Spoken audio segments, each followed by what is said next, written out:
and welcome to the PhD Life Coach podcast.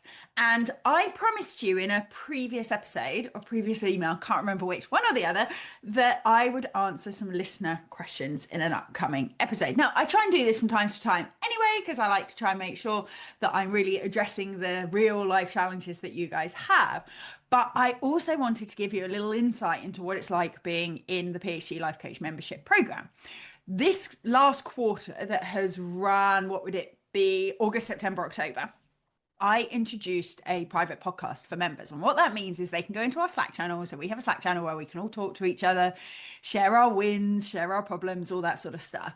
They can go into the Slack channel, go to the Questions for Vicky channel, and just drop in questions. And what I then do is I record them a little informal podcast, a little voice note that I then post into the private podcast. I post it anonymously with just what the question was.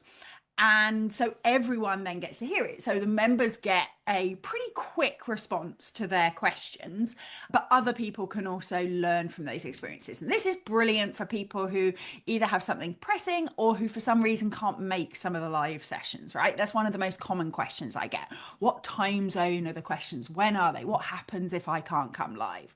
Well, we try and have them at a nice range. I have one early in the morning, one sort of middle of the day, end of the day, so that it sort of works for lots of different time zones and different commitments. But this is one of the things you can do if you can't make one of those live sessions this week, is you can submit a question and then you'll get a response from me in a few days or so. And so I thought I'd show you exactly what that's like. What that means is I haven't actually planned this because these voice notes are pretty impromptu. I read the question and I give people immediate thoughts. Now, quickly, this isn't necessarily advice. Occasionally it is. If you ask me, good note taking or something like that, I'm probably going to give you some ideas. Yeah, I'm not a pure coach who only ever says, but what do you think? I will give you some advice, right? I have too many opinions and too much experience not to do that. But I'm also not going to tell you what to do. If you say, should I work on this or that? Should I apply for this job or stick to applying for grants or whatever? I ain't going to tell you what to do. I don't know you. But what I am going to do is raise some questions and thoughts for you to ponder on that will help you come to your own decisions. So we're basically going to do that live on the podcast. I've got 7 questions that you wonderful people have submitted to me. These are all non-members, just listeners. And they've submitted them. I'm pulling up the questions in front of me now so I can see them. I'm going to tell you what they said and give you a quick voice note, podcast-esque response to each of them.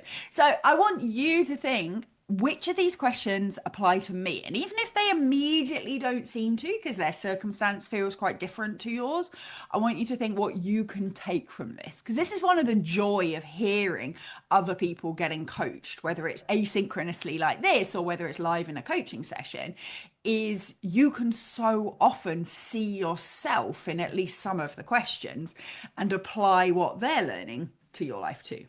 So let's go. Question 1 is, I'm working on my literature search after much procrastination.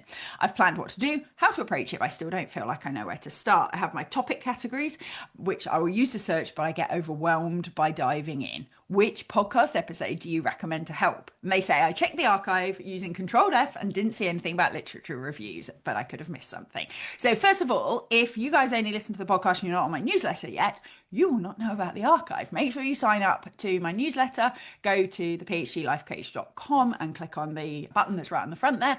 And I have a searchable Google Drive that will usually help you find the answers to your problems. Now, the problem here was that this listener searched for lit review instead of searching for overwhelm or procrastination. I tend not to have episodes that are, this is how to do something.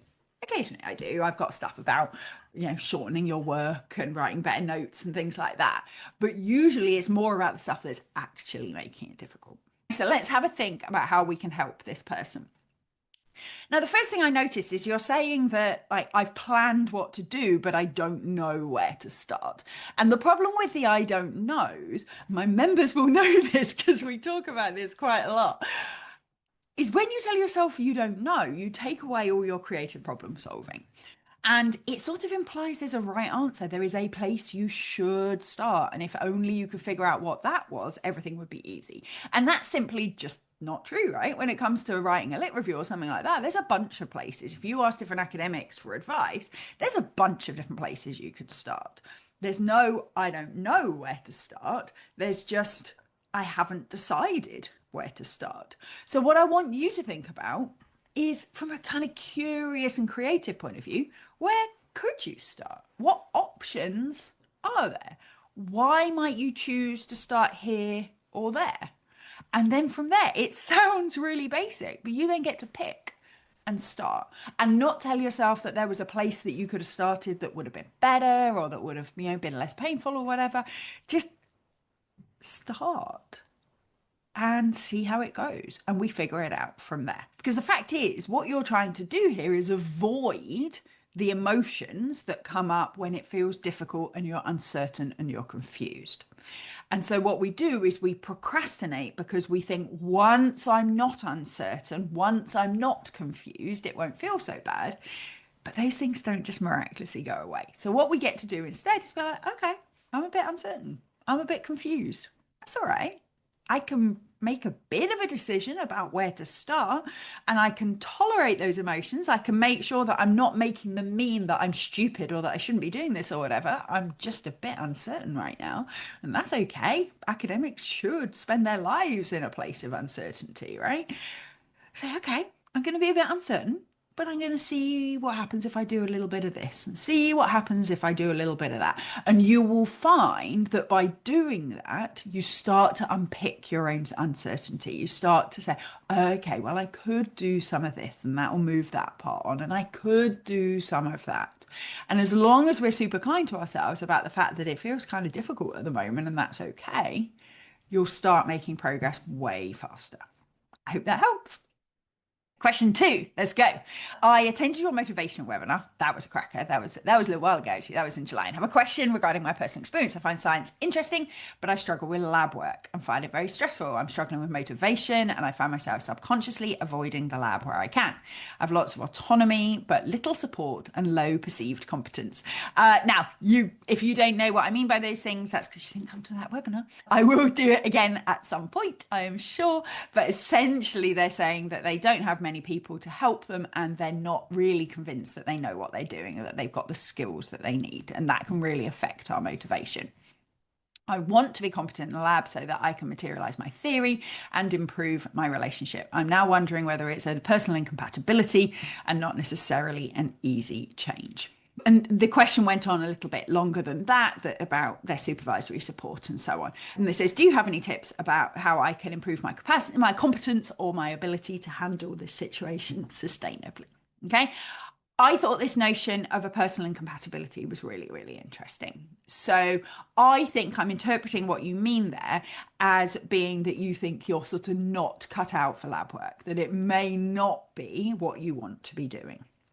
And that's not surprising. If you're in a situation where you don't feel like you're very good at it, you don't feel like you've got lots of support and you've got lots of choice, so you feel sort of a bit fragile, really, it's not surprising that you feel like you're incompatible with it, that it's not for you. What we want to try and get to, though, is this actually a sort of internal gut feeling that, you know what, this is not what you want to spend your time getting better at? Or is this something where actually once you feel more competent at it, you will enjoy it and feel motivated to be there?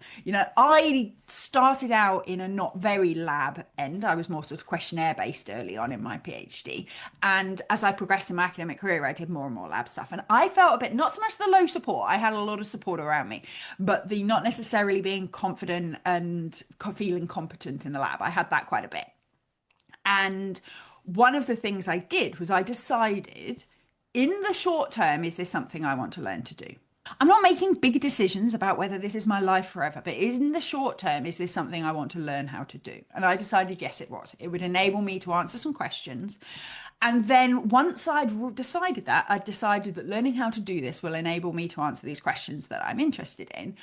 I then really quite consciously decided not to think about whether this was for me or not, whether I was somebody who was good at lab work, whether I was somebody who always wanted to do lab work. It wasn't relevant. What was relevant was that I wanted to learn to do these specific things in order to answer these specific questions.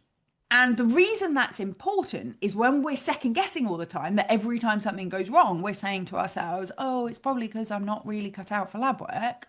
And when we start, oh, should I even be doing this? These huge spiraling thoughts, that's exhausting. And it doesn't help us build our motivation. This is all, if you guys have heard me talk about decisions before, then you'll have heard me touch on this. If not, there's a podcast episode about how to make decisions you love.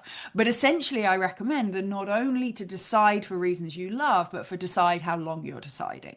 So in this case, I would decide, do I want to learn how to do these tools in order to do this stuff in my PhD? And if so, we then get to really focus in on how can I support myself? How can I gather in the support I need in order to learn these skills, given whatever my natural inclinations towards this is. Then over time, once you've done that bit, you get to decide, do you want to do your next study in the laboratory or something slightly different? Do you want to continue this after your PhD?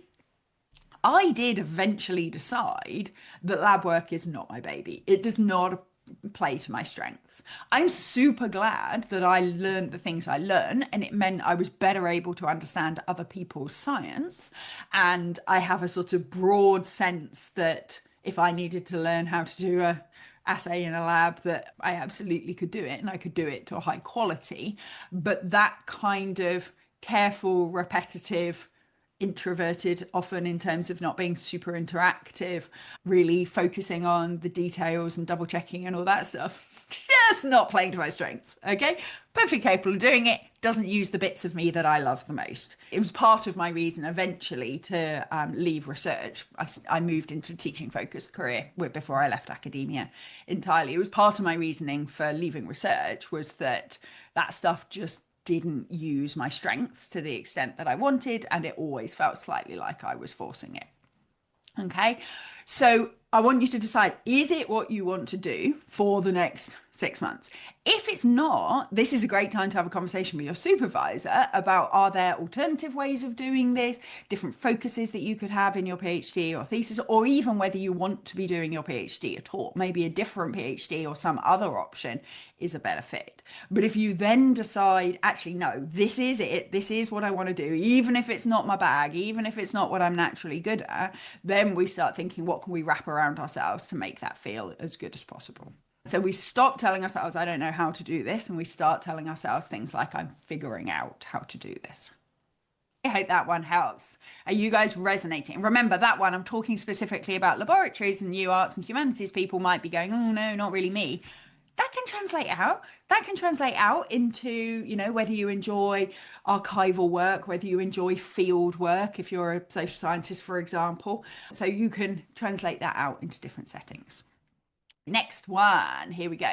Every 4 to 6 weeks, I seem to crash, not in a dramatic burnout way, but in a slow, heavy fog that settles in. What's strange is I'm not overworking. I work less than 6 hours a day, strictly on campus, and I don't take work home or touch it on weekends. Did I mention that I like my project? I'm also in a very supportive lab and have a strong network. If anything goes wrong, I have people to turn to. But when the crash hits, I can't do anything. I struggle to lift a pen, eat, or do basic tasks. Most of all, I lose all motivation to engage with my research. Best case, it lasts a week. Worst, it stretches into 2 months. For a long time, I thought it was a motivation issue, but after attending your motivation coaching a couple of months ago, I began doubting whether it was something else. Just to be on the safe side, I checked with my doctor and they said I'm as healthy as I should be. So my question is, what do you do when everything around you is supportive, but your internal systems still shut down? Is there a way I can reduce its impact on my PhD research? So first thing I say, I want to tweak that last question. It's not just how can I reduce its impact on my PhD research, it's how can I reduce its impacts on my life. You are far more than your PhD research. Second thing I'd say, I'm super glad you went to your doctor, but I would also say that doctors are not necessarily always good at discovering underlying things that are more complex than the basic stuff. So I wouldn't necessarily assume that just because doctor says you're fine, that you're definitely fine. The reason I say that is because we can't mindset our way out of health issues if they're health related issues. Obviously, I can't tell you whether it's a health related issue or not, but I don't want you to just completely wipe that out of your head. One thing that flagged for me was the fact that you said every 4 to 6 weeks. From your name, I'm going to assume you're a woman. I hope that's okay. I want you to consider whether there's anything menstrual cycle related to that, because it's that kind of length that sounds about plausible, and not necessarily it coinciding with your menstrual period, but potentially with ovulation or anything similar. Apologies for making any assumptions about your biology or stage of life or whatever. But the 4 to 6 weeks really stuck out to me. The reason that's important is because there's a difference between something being wrong and something being kind of not optimal, if you see what I mean. When something's wrong, we might want to look at ways that we can fix it, if possible. When something's just not optimal, we might want to think of ways that we can support ourselves through these things. So I want you to notice, start doing some observations. Are there any patterns as to when this happens? Could it be cycle related? Is it related to the weather, for example? Is it related to particular events, that if there's a particular type of event? And one way you can do that is a little bit of tracking. It sounds as though you're quite good at some routines in terms of how many times you work how much time you work a week, where you work, and those sorts of things. So I'm hoping that tracking might be something that you think you could do. Just very simple. There's a ton of apps for them and things like that, but equally a piece of paper where you just jot down a few words about how you were feeling that day and what sorts of things happened might help you just collect a little bit of data to better understand when this happens. The other thing I want you to notice in that kind of tracking is, are there places where you could have seen it coming? Because sometimes what we do when we don't pay much attention, or when we think we have to soldier on, we breeze past warning signals and kind of keep going until we're actually forced to stop. So maybe there are some warning signals that would help you feel this coming and allow you to plan for it. So that's the first thing, some tracking, so that we, just bring your best researcher pants to this so that we better understand exactly what's going on. The second thing is, I want you to think about how you can be kind but not indulgent to yourself during that time. So I want you to really think in that period where it's coming up, and or during that time when you actually crash, what actually helps you? Because sometimes what we think helps, or what we kind of having the drive to do at the time, isn't necessarily what helps. So as an example, if in the evening or weekend I'm feeling kind of tired and lethargic, my drive is to scroll. It's to sit on the sofa, scroll Instagram. And if I need physical rest, then that's not a bad shout, okay? It keeps me entertained while I am physically resting my body. So if I am physically tired, happy days, let's do that. But usually if I'm tired in the evening or weekend, it's not because I'm physically tired. It's usually because I'm cognitively tired from the work I've been doing, or maybe I'm socially tired because I've been spending lots of time with people. I don't get socially tired easily. I'm someone who gets energy from other people usually. But there are times when it's like, okay, that was a load of people today and I need to just not talk. There are different reasons you're tired. And getting really aware of what actually helps during that time can really help. So what activities help, what food helps, what thoughts help, what social support help, and just getting much more intentional around that, so that we're not thinking about it in terms of, oh no, I'm crashing, why is this happening, I'm not doing any work, da da da. We're thinking about it in terms of, okay, I'm feeling like this, I've got these symptoms, here are things that help me in that situation. I want you then to think during that period of time, what is good for you in terms of your work? And this is a really tricky one, and I'm going to be really nuanced in my answer, because if people are in full burnout, and you say it's not burnout, but sometimes when we're in burnout, we don't think it's burnout. Sometimes doing absolutely no work for quite prolonged periods of time is the best way to recover from these sorts of things. Other times, though, what we do is we need a bit of time off. We need a bit of time with either a lighter load or no load, but then actually it then becomes quite hard to get started back up again. So I want you to think, not during this bit, you talk about struggle to lift a pen, eat, or do basic tasks. We don't want to be even thinking about working during that time. If you can't lift a pen, eat, or do basic tasks, we're in no position to be thinking about working. But if that then spirals into a period where maybe you could work, but you're telling yourself it's too late, you've wasted all this time, you really don't want to, I want you to start thinking about what are small things that you could do in a way that feels good, that might give you a gentle route back in. Because it sounds as though you do come back. This is a cyclical thing where you feel bad and then you come back after a period of time. And what we want to think is, what is that sort of ramp back into your working again? As the fog clears, what is your little gentle route back in? And the clue is that it should be gentle, it should progress, and we shouldn't be telling ourselves that we should be doing it faster. I hope that all helps. With the tracking, it might help you better understand some of the underlying causes, in which case, come back and we can discuss again. That one hopefully is helpful for people who have got any chronic health conditions, anything like that, or whose personal circumstances are cyclical, or who struggle with menstrual cycle issues, like I mentioned. Question 4, how do you manage two supervisors who are quite different, i.e. they have quite different disciplines and therefore different ideas about project directions in terms of what to prioritize and what will or won't work? Really good question. So the focus in this quarter in my membership has been networking and academic relationships. So managing your supervisor has been a big one. And we just had a webinar about how to manage when you're very different from your supervisor. But we also translated that out, thinking about what happens if they're very different. The first thing I would ask you to reflect on is, why is it a problem that they're different? What issues are you experiencing because of your perceptions of them being different? Now, sometimes it can be disciplinary differences, sometimes it can be personality differences, approach differences, and all of those things. But why is it causing you a problem?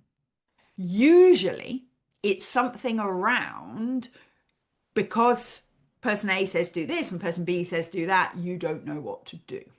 That you want to please everybody. You feel like everybody's advice should be followed, and therefore you don't know which to do. Interesting. This is a really good example of how some of my podcasts are relevant to more than one type of thing. I have a podcast episode called How to Deal with Contradictory Feedback. And whilst that sounds like a different topic, it's very, very similar to this. The key here is remembering any advice that your PhD supervisors or anybody else gives you is information. That's all it is. Advice is not direction. Advice is information. And particularly if you've got two different supervisors who are telling you to do different things, you can't do both of them. It would not make sense to do both of them. Usually, right?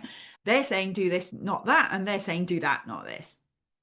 Now, that's actually a brilliant position to be in, because whilst it's annoying and confusing at first, it means that you get to decide. Now, that's true when you have just one supervisor, but with just one supervisor, it's harder to believe that you get to just pick and that it's your decision, because you're like, but surely I should do what they say. But if you've got contradictory ones, of course you've got to pick. So then we get to think, well, why does that feel hard? Well, it's usually because we're telling ourselves that we don't know. We're telling ourselves that there's a right answer, that if we pick the wrong one, it'll be massively problematic.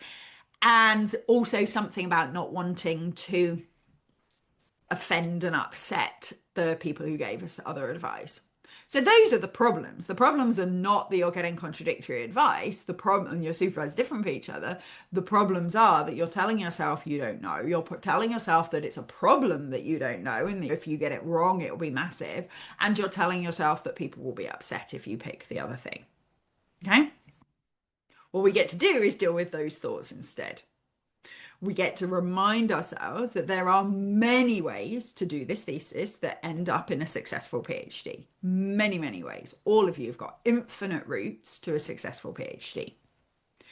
You get to pick one of them, but it doesn't mean that the others wouldn't have worked. There isn't this one magic golden thread that takes you to a PhD. There's a whole variety of different ways. We haven't got to pick the right one. We've got to pick one that we can defend and justify and hopefully enjoy doing. The other thing, and I spend my life telling my members this, your supervisor's emotions are theirs to manage. You have to behave in a way that you think is reasonable and ethical and all of those things. Okay, I'm not saying just go be a dick. That's not what I'm saying at all. But if one of them is going to be disappointed because you didn't pick theirs, well, that's okay. They're adults. They're allowed to be disappointed. They can be disappointed. They can manage that themselves. We get to make sure that we explain why we've picked what we've picked. We thank them for their contribution. We consider whether there are ways that we can incorporate some elements if, only if, it improves our thesis, not just to placate them, but are there ways? And as long as we've done all of those things, they then get to disagree or be disappointed or whatever. Because the fact is, you're in a no-win situation if they're telling you two different things. We're going to disappoint somebody. And if we try and wedge it all in, what we're probably going to do is disappoint ourselves, ultimately. So, remembering, any advice is information. You get to decide. There's no right answer. Behave like what you consider to be a reasonable human being. And my fifth one, if it's ever really, really tricky, I highly recommend getting them in the same room. I used to have two supervisors as well. They got on with each other very well. They probably agreed 70-80% of the time, but when they didn't agree, they really, really didn't agree. And sometimes I would be spending myself literally going up and down the corridor talking to one of them. Well, what about this? No, don't do that. Do this. Go down the corridor to the other one. No, that's stupid. Don't do that. Do this. And I would be like, right, come with me. We need to be in a room. And actually having the conversation as a three. So one of the things we learn in coach training is about normalize by naming, by actually pointing out something that's happening. And so a useful conversation can be get them in the room and say, I want us to discuss this because at the moment you're saying that we should do X and you're saying that we should do Y. And I think it's clear that I can't do both X and Y. So I'd like to discuss as a group collaboratively the possibilities that we have got available to us, mostly X, little bit of Y, mostly Y, little bit of X, or Y, Z, something completely different. I want us to discuss them together and actually come to a conclusion. And sometimes involving them in that discussion can help as well. Okay? Hope that helps. Question 5. I am so scared of starting to write my discussion chapter. I put it off by doing something else. I wrote an article which has no relation to my research to avoid the guilty feeling of not beginning to write the chapter. I'm too scared because this is the most challenging part of my thesis. My supervisor too stated that this is the key part to your thesis. I'm so scared I can't do it well. Help me sort this out. My supervisor also said I have to finish the full draft by Christmas, which makes me so scared. I need to write the discussion chapter and revise part of my findings chapter. This is such a good example of why procrastination is emotion avoidance. You are feeling scared because of the things you're telling yourself about this chapter and the things that people are saying to you. I'll take that. Okay. And we're therefore avoiding those feelings of scared. And in the short term, that's very adaptive, right? We get to feel less scared because we're doing something else. The problem is in the long run, we're going to get to that scared place at some point.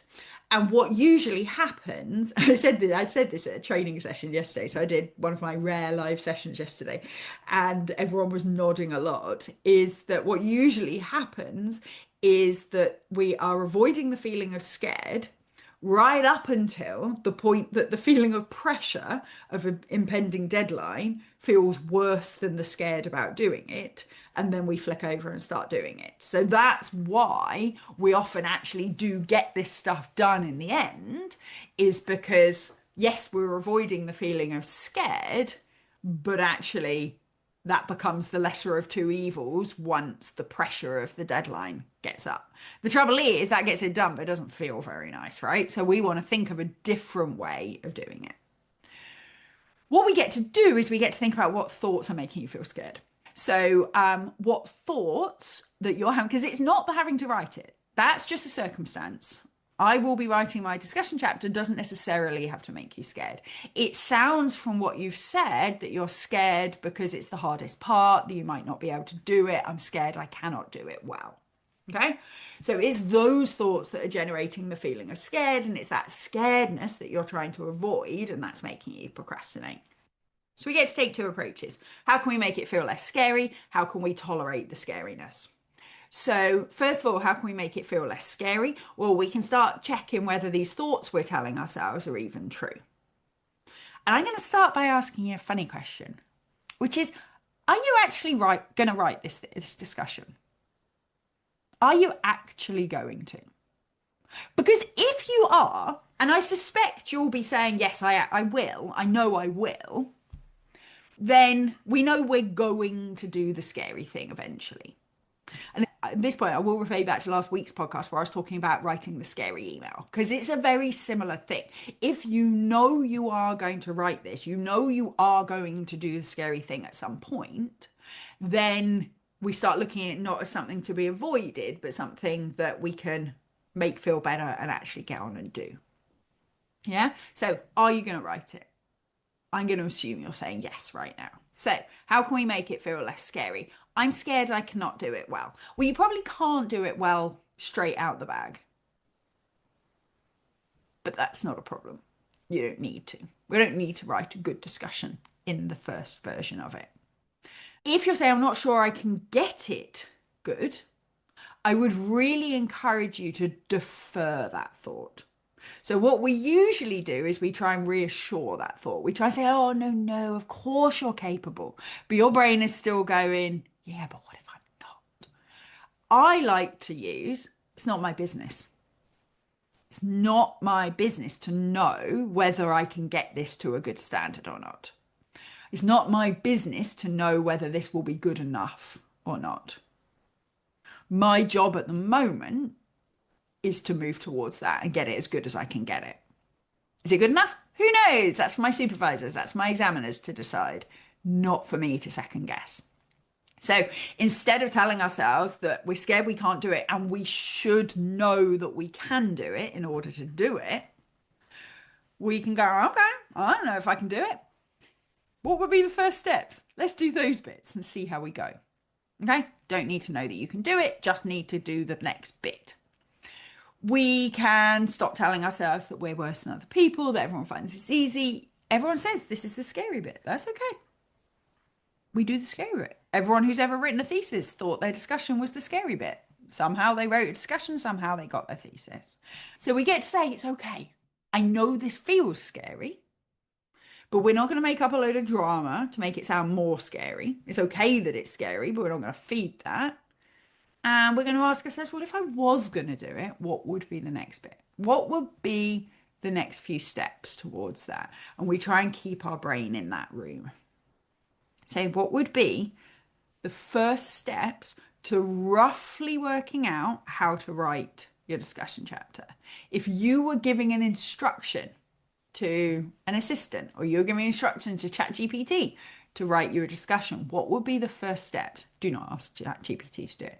But think through what would be the prompt that you would write if you were going to do that. What would be the first steps? And then we get to say, my only job is to do those steps. Because you will never write a discussion. You will make an approximate plan. You will review your plan, modify your plan. You will identify a few more papers that you need to read and slot in.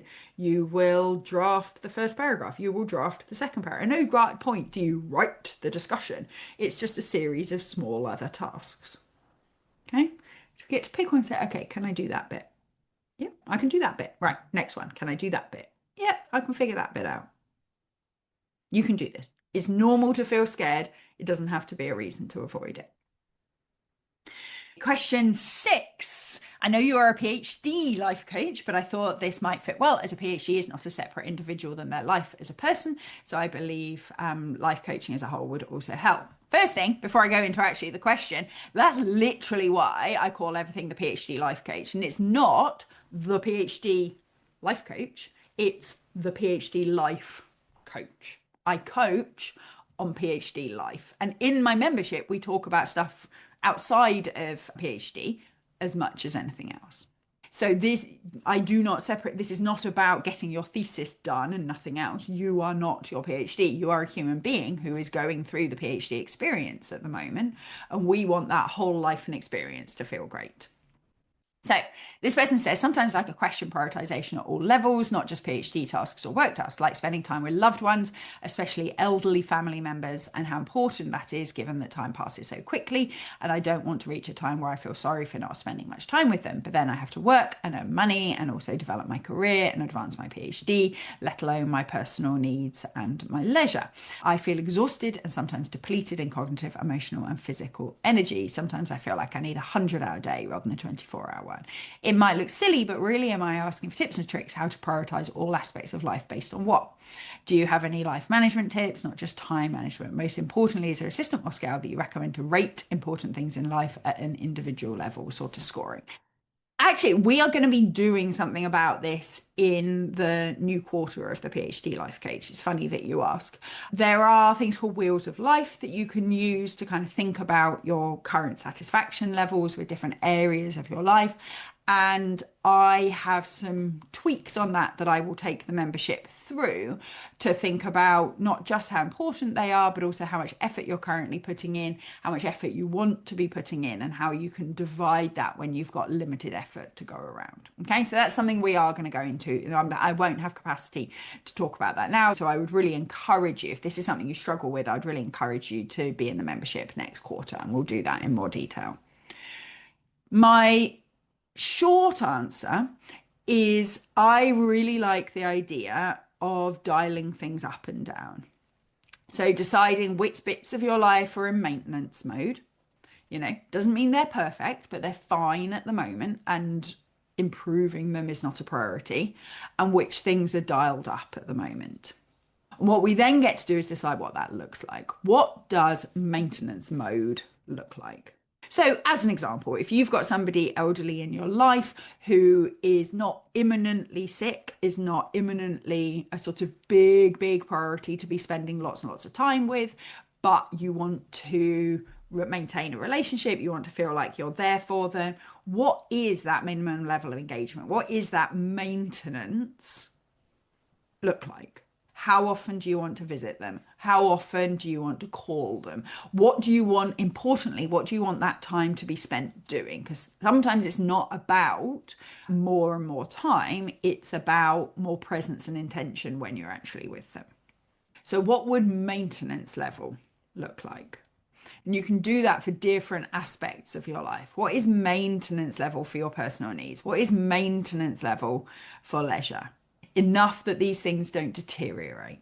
Your health stays about where it is now. Your relationships with people stay about where they are now. Your PhD progresses at about the state it's progressing at the moment. What does maintenance look like? And then we get to identify which one or two areas of our life are we kind of turning it up at the moment. Because we can't be trying to progress all areas of our life at a time. It's just not possible. So which parts of our life are we trying to dial up at the moment? Where are we trying to put in a bit more? And what does that look like? What does a bit more look like? Now, you might be telling yourself, everything needs to improve. I'm not even maintaining in any area of your life. And it can really feel like that. And that's an exhausting feeling. And when that usually happens is because you're comparing yourself to somebody who is doing that thing with a lot fewer other things. Okay, we all have a tendency to compare ourselves to parents who are parenting full time, and to compare ourselves to people who are working full time, and compare our leisure to people who have lots of leisure time, and compare our beauty to people who are beauty influencers or whatever, right? We compare ourselves to people who are putting lots and lots of effort into that one thing. So if you're telling yourself that it needs to be everything, that's where part of the problem is coming from. We tell ourselves that we should be doing all the things. And the problem is we actually end up doing worse in all the things, because when we're with people, we're thinking we should be working. And when we're working, we're telling ourselves we should be with other people. So what we get to do is we get to decide, okay, given that I'm a human being with 24 hours, not 100 hours, and that I need to be sleeping for 8 of those, and that I have these other basic needs that need to be happening. How do I actually want to distribute my time? And then, given the amount of time, what do you want to spend that time doing? What would be, if you have 1 hour a week to give elderly relatives, what do you want that 1 hour to be doing? What's a good use of that 1 hour? If you have 15 hours a week to give your PhD, what do you want those 15 hours to look like? What would be useful use of that time? And that way we get to be intentional, so that instead of during that time telling ourselves we should be doing something else, we tell ourselves this is part of my PhD time, this is part of my leisure time, this is part of my personal needs time, whatever. And this is the most important thing I can be doing. It is normal to feel dragged in lots of different directions, but we don't have to perpetuate that. We don't have to tell ourselves it's true.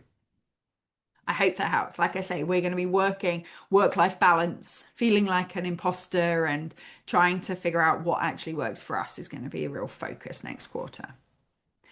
And then question 7 is this person talking about they needed to make a plan, they've made a plan and they're struggling to follow their plan. So they say, I'm trying to read 100 pages a day and write coherent essays for my comps exams as practice. I'm struggling with all the words and ideas to write these essays.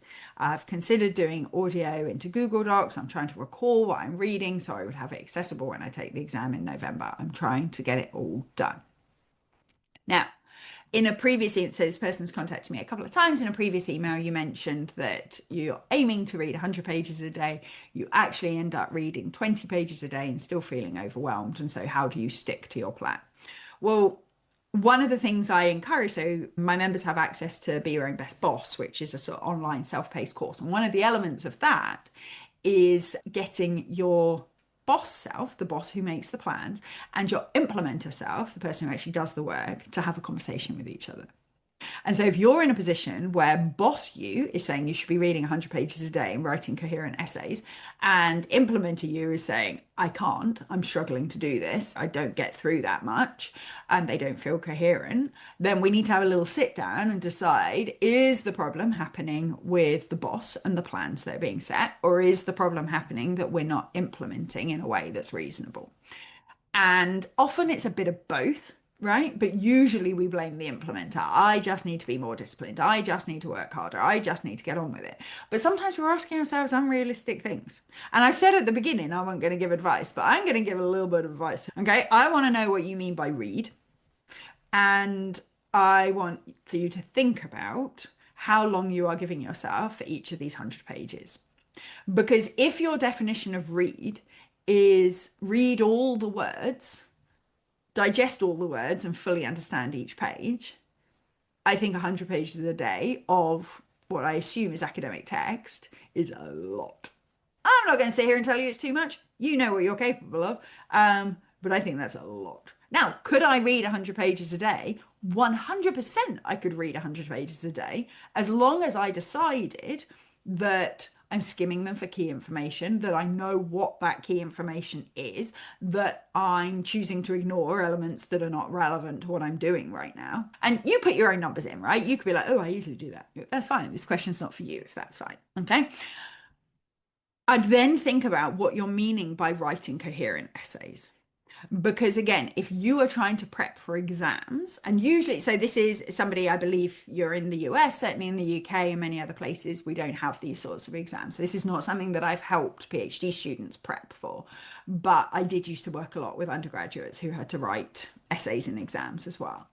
The other thing is, do you need to write them in order to practice them? Or do you need to plan out what it would look like and what the key points would be? Often it's much more useful if the question was this, here are the 5 key things that I would need to get in here. Here are the 8 pieces of evidence that I would use. This is the conclusion that I would take. It is often much better to practice generating that bit than actually writing the whole thing. Because, you know, students would always tell me, I get marked down because my essays don't sound academic enough. Almost always that wasn't why they were marked down. Almost always they were marked down because the key arguments were not clearly presented. And that's not the same thing as not writing academically. That means that it wasn't clear what you were saying. So if you can get much clearer on, in this type of essay, I'm going to say these things, in this sort of essay, I'm going to say those things, that works much better for an exam and can be much faster to produce. I am also a really big fan of what I call blank page revision, which is where you don't start with all your notes, you don't start with all your reading, you just take an exam question and say, okay, if I was going to write this, I would have an hour to write it. I'm going to give myself 10 minutes to plan it. What would that look like? What would my plan be that I would do at the beginning of it? And then once you've done that, then you use your reading to go back and go, okay, that was what I planned, but if I had access to my texts, how would I improve it? And so now, instead of reading in a kind of, I'm just reading linearly beginning to end kind of way, we're looking to go, oh, that argument would have been better if I'd mentioned this. Oh, actually, I missed one of the elements out. We should put that in. Oh, actually, I don't think that section's relevant. I'll cross that out. And so then we're sort of going, okay, how can I make this better now that I have access to my notes? That can be a really, really useful way of doing it. Those of you who aren't doing comps, aren't preparing for those sorts of exams, the key thing here is if you are routinely planning to do one thing and you are routinely not doing it, we need a sit-down conversation with ourselves about, is it unrealistic plans, or is it that we are not implementing in a way that's reasonable, not optimal, not perfect. We don't expect perfection of ourselves.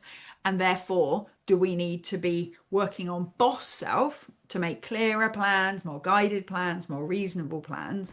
Or do we need to work on implementer self to work in a way that is more efficient or more effective or more focused or whatever? We need to sit those down. The answer is very rarely, I just need to get on with it, because we tell ourselves that all the time and it doesn't work.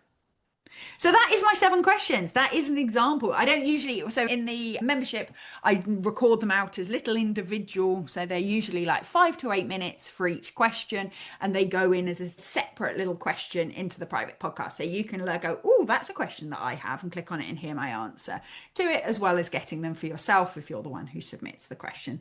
But there's 7 examples of the sorts of voice notes that I do in the membership all the time. If you want to find out more about the membership, please just go to my website, phdlifecoach.com. Click on the membership. You'll find all the information there. If you join the wait list, there are some special bonuses that only people on the wait list will get. I'll tell you more about them soon. We open on the 20th of October. If you are listening to this live, that's 2 weeks time. We are open Monday through Friday. So we are taking new members between the 20th of October and the 24th of October. If you don't come in now, we don't open again till the end of January. So you come in now for that winter period. So for the November, December, January period. And if you don't come now, you'll have to wait till then. So if you want support through this winter period, if you want to make sure that you get a restful and intentional winter holiday, you want to make sure that you start next year strong, you need to be thinking about the PhD Life Coach membership. New Year's resolutions do not start in January. They start right now, so that we make sure that we take this year and exactly the directions we want it to go. Hope to see lots of you there. You can sign up for the wait list now. Let me know if you have any questions, and thanks for listening. I will see you next week. Thank you for listening to the PhD Life Coach podcast. If you like this episode, please tell your friends, your colleagues, and your universities. I'd appreciate it if you took the time to leave a review, give me stars, stickers, and all that general approval as well. If you'd like to find out more about working with me, either for yourself or for people at your university, please check out my website at thephdlifecoach.com. You can also sign up to hear more about my free group coaching sessions for PhD students and academics. See you next time.